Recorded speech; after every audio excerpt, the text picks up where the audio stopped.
Hello guys, magandang araw sa inyong lahat. Ako nga pala si Rex Regalario, ang may-ari ng King Rex Food Cart. Ito nga pala ang aking service, trike sa paghahatid o pagbisita sa mga pwesto. Ngayon ay pupunta ako sa mga cart at kasama ko ang aking mga anak dahil mahilig silang sumama tuwing ako ay mag-iikot. At habang ako ay mag-iikot guys, sasagutin ko ang inyong mga katanungan. Pasensya na kayo guys at ngayon lang uli ako nakapagawa ng video dahil sa sobrang busy. Doon sa aking mga video, marami nagtatanong kung ano nga bang permit ang kailangan sa ganitong negosyo na food cart business. Dito sa amin guys sa Quezon City, ang hinahanap sa amin permit ay barangay permit o ambulant permit guys.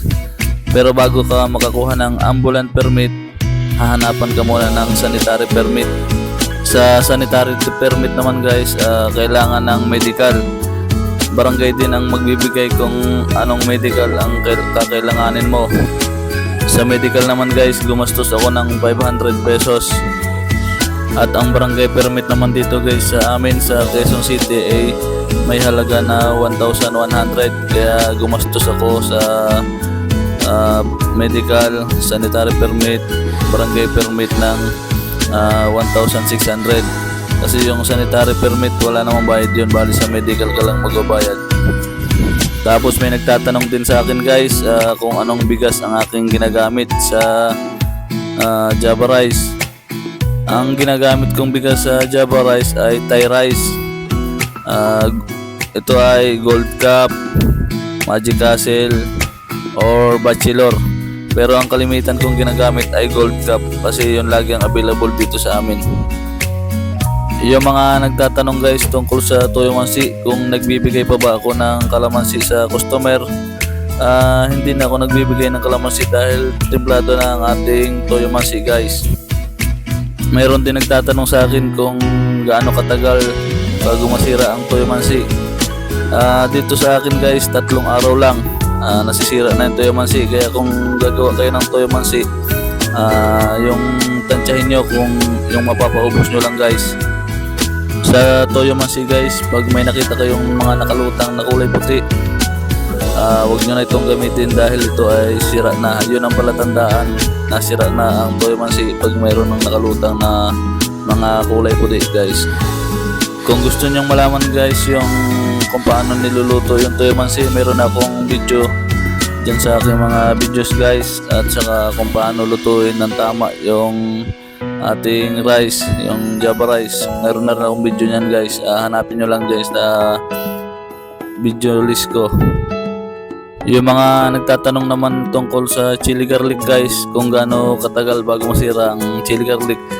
Matagal masira ang chili garlic, umaabot ito ng ilang buwan. At kung maganda pa ang pagkakaluto, umaabot ito ng taon guys. Hindi basta-basta nasisira.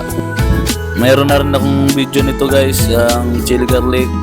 Nandyan din sa aking mga video. Hanapin nyo na lang guys. At ito guys, isa pa sa pinakamaraming tanong sa akin, kung ano yung mga kailangang gamit sa pagsisimula ng siomai business at kung magkano ang kailangang maging puhunan. At kung ikaw ay magsisimula pa lang at maliit pa lang ang puhunan mo, magsimula ka muna sa bike cart. Ang bike cart guys, yung ordinary lang nagkakahalaga ng 12,000, depende sa inyong lugar. Pero dito sa amin, mayroong 12,000, walang bubong. Tapos bili ka na lang ng malaking payong.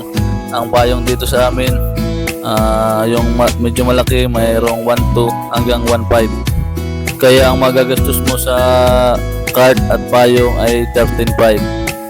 Tapos ang sunod na kailangan ay steamer. Magsimula ka muna sa maliit. Lagay ng gamit ko 12 cm.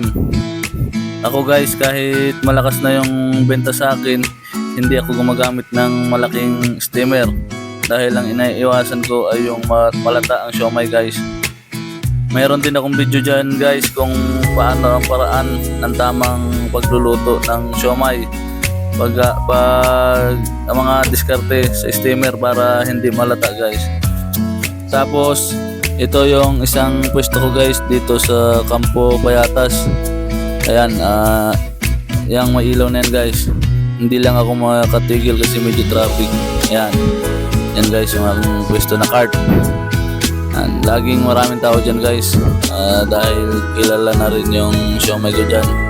At isa din yan sa cart na malakas guys.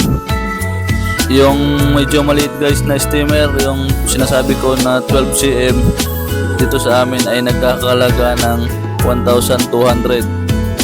Tapos sa kalan guys, since bike pa lang ang gamit mo, super kalan lang muna ang gagamitin mo para hindi ka mahirapan magtulak o magpedal. Dahil kung malaking tangke ang gagamitin mo at single burner, medyo mahirapan ka guys kasi bike ang gamit, lalo na kung malayo sa pupwestuhan mo. Ang halaga naman ng super kalan, 1.5 dito sa amin, mayroon ng laman. Tapos ang sunod mong kailangan ay palamigan. Ang ginagamit kong palamigan ay yung acrylic, medium size. Dito sa amin ay nasa 1,000 ang presyo. Kailangan talaga ng palamigan dahil malaki din ang kita sa palamig. At yung mga kumakain sa'yo, ang bibili ng palamigan guys. Kaya kailangan mo talaga ng palamigan at dagdag kita din yun. At ito naman guys ang sunod ko na cart. Dito naman sa may basketball court ng ilang-ilang sa Payatas pa rin to guys.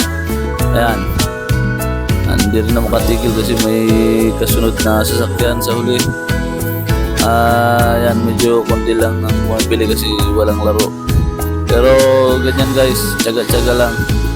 At nakakabawi naman tayo dyan pag yung may laro at paglabasan na ng mga estudyante.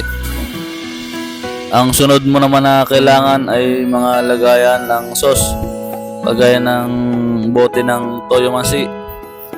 Ang halaga dito sa amin ng bote ginagamit ko ay nasa 130 per piraso.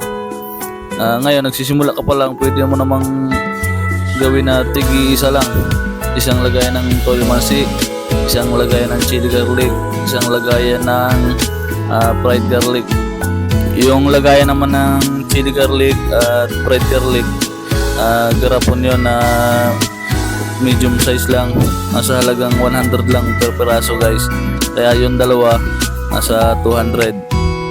Ang diskarte ko pala dito guys para mas mabenta, ang ginagawa ko, hinahayaan ko na customer ang maglagay ng sauce, lagay ng Toyo Mansi, chili garlic at fried garlic.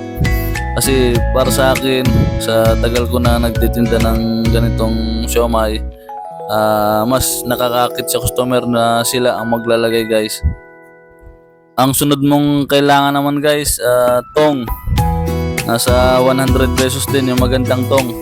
Huwag kang bibili ng tong na manipis kasi ilang gamit lang, napuputol agad guys. Kaya kung bibili ka ng tong, yung heavy duty na. Sunod, rice cup. Nasa halagang 25 pesos lang. Tapos yung kawot, pang sandok ng kanin, 25 pesos lang din yun guys. Ito na guys ang kabuang halaga ng lahat-lahat ng gamit at ng bike cart ay nasa 16,680 guys. Hindi pa kasama ang puhunan dyan guys. Ito naman guys yung isa ko pang pwesto dito sa civil service naman guys. Ang mga target ko naman dyan ay yung mga taga-looban ng civil, saka dito sa looban sa amin na dito sa Pag-asa, at yung mga dumadaan na estudyante dahil malapit din yan sa school guys. Yan guys, at tinitigilan din tayo ng mga rider at mga taxi driver. Diyan na rin sila kumakain dahil kilala na rin ang aking cart diyan guys. Ang kailangan naman natin guys na puhunan sa gantong business na magsisimula pa lang ay pwede na ang 5,000 kasama ng siomay at lahat ng mga sauce. Magsisimula ka lang sa 10 to 15 kilo guys na siomay.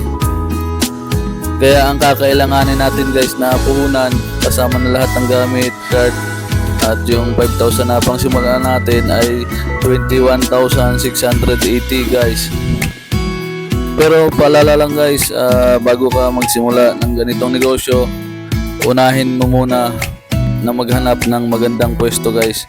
Kasi kung wala kang magandang pwesto, mahihirapan ka kagaya nung ako ay nagsisimula pa lamang guys.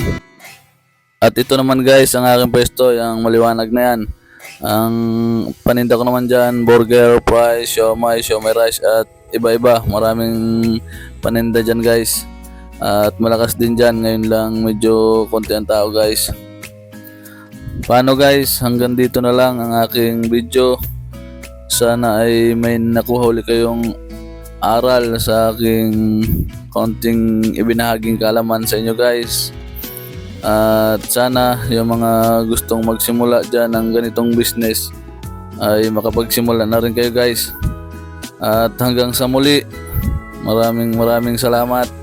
At sana ay huwag kayong magsawang sumuporta sa aking channel. At hindi ako magsasawang magturo sa inyo ng kaalaman. Hanggang sa muli guys. Bye bye.